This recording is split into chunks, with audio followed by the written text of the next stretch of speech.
it hard times. We had a good thing, but we're going downhill. The 10900K was a nippy beast, and the 12700K was a tasty piece. But since those days, something's not been right. Come on, Intel, sort it out, get back in the fight.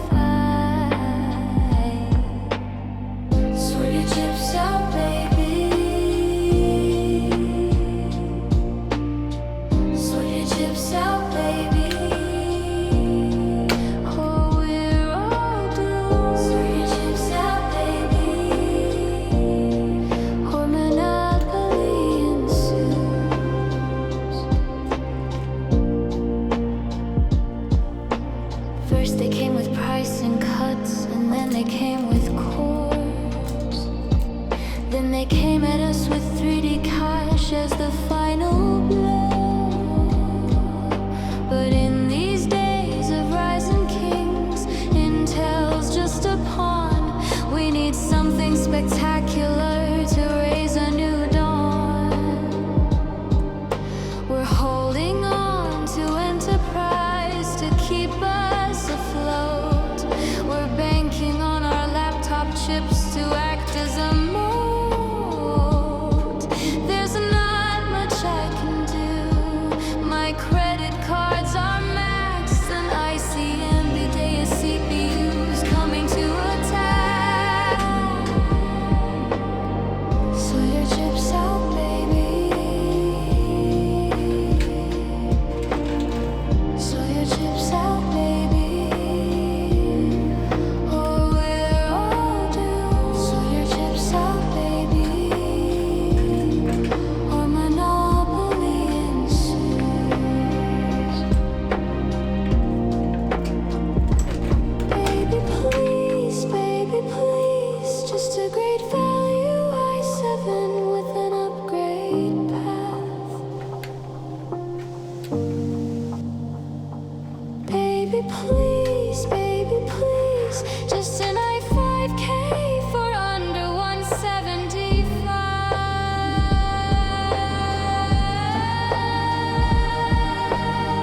So your chips out, baby. So your chips out, baby. Or we're all doomed. So your chips out, baby. Our monopoly ensues.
know the fashionable thing is now just to glaze AMD and say Intel is rubbish, but actually this Intel Ultra 7 265K could be the right choice for the right person.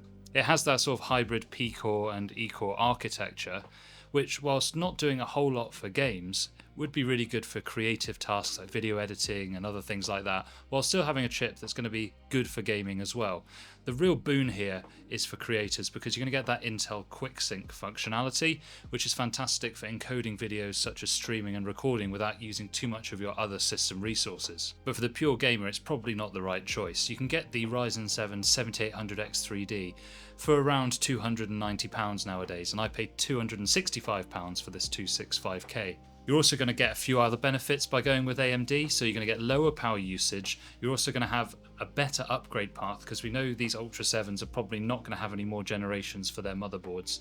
And also with AMD processors, you can chuck basically any motherboard in with a Ryzen 7 7800X3D, and the performance is going to be about the same as a high-end board.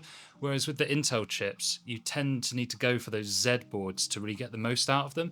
I haven't tuned this one or overclocked it, but the benefit with Intel is you do have a bit of room for overclocking and tuning, whereas with the Ryzen systems, it's a bit more limited. The temperatures were actually pretty well controlled in this one. I think that's thanks to a 360mm liquid cooler. What I did notice about the temperatures is with the 265K, the temperatures would bounce and swing quite wildly between different values, whereas on the AMD processors, they always seem to get to around 83 or 84 degrees C and stay there. That's probably something to do with the boost algorithms that each of them have, but I was still quite surprised that such a high TDP CPU was effectively cooled by this CPU cooler, and it's actually not a very expensive cooler. This is just a Deepcool 360mm cooler that we got for around £70. And why don't we talk about the system itself? And I think this has turned out really nicely in a pure white format. We've got the white graphics card, the white motherboard, white RAM, everything is pure white in this build. And with the RGB, guys, set it to a very light blue, not to white. It's actually going to look a lot cleaner that way. It's going to give it a kind of an icy, kind of glacier look. One mistake that I often see when people do white builds is they don't really go far enough with it. They'll put together a lovely white build and then they'll put a black graphics card in it, and I think that looks kind of tacky. I think if you're going to do it, go the whole hog and get the whole lot.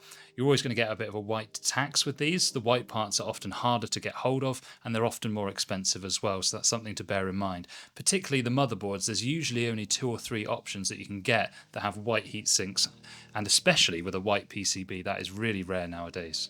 So in this build, I've hooked it up with an RTX 5070 because I had one left over from that Fractal Meshify 3 review.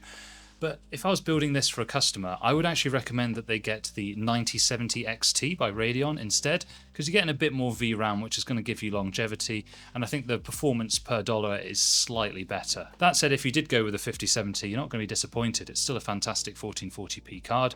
12GB of VRAM is still enough for 1440p, but we just don't know how that's going to play out down the line in 4 or 5 years. Maybe that VRAM requirement is going to go up even further, and if trends continue, that is probably what's going to happen. Now let's talk about the case, which of course makes up the majority of the aesthetics of any PC build. This is the Corsair 3500X. I would describe this as more of an atrium style of case. Usually a dual chamber fish tank would mean that the power supply sits behind here in a separate little chamber rather than being in its own PSU shroud at the bottom.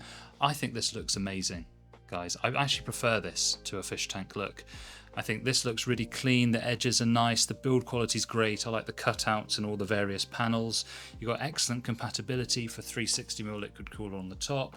You could put 3 140mm or 120mm fans on the side here, and you definitely want to be using reverse blade fans to keep those aesthetics. There is also room for one in the basement here, and you can put a couple over the PSU shroud as well if you really wanted to. I think the way we've laid it out here looks really nice. We've got 3 reverse blade fans here, we've got a reverse blade fan on the back as well, so that's 4 fans drawing air in, and we've got 3 fans going out here. The only disadvantage with having this rear as a reverse blade is that 1, it does not have a dust filter on the back, and 2, the rear fan often acts as a way to get GPU heat out of the system. So by putting in reverse blade, it means that the heat from the GPU is going to rise and go through your CPU cooler. There's always going to be some kind of compromise whenever you cool your system with a liquid cooler, depending on where you put it. For example, if you mounted this liquid cooler on the side here, well, firstly, it wouldn't fit, but secondly, you would be drawing hot CPU air into your GPU. So whichever way you do it, you're going to be prioritizing one part over the other. And I find nowadays that cooling your CPU is more important than the GPU. Most GPUs have fantastic cooling, even the more budget variants of each chipset. The build process was exceptionally easy. There's loads of cable management room, and there's lots of thoughtful ways to guide your cables through this case, and I can't complain at all. We used the Antec C3 ARGB a couple of times recently, and we did remark that the cable management was poor in there because there wasn't much space to manage your cables. But in this case, it's very slightly wider, so you do get a bit more space to stuff cables in and to tie them down effectively. So overall, I'm really pleased with how this build came out. What do you guys think? Let me know down in the comments, and you can actually buy a PC in this exact style from pc36.co.uk if you wanted. We'll also put together a digital build guide so that you can build it yourself as well. So check the links in the description for that. They'll probably be available in another week or two. And until then, guys, I'll catch you later.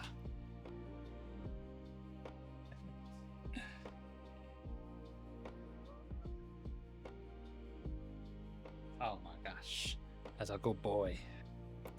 He just wants to be the star of the show. Should I just record the video and have him right in the way of the computer?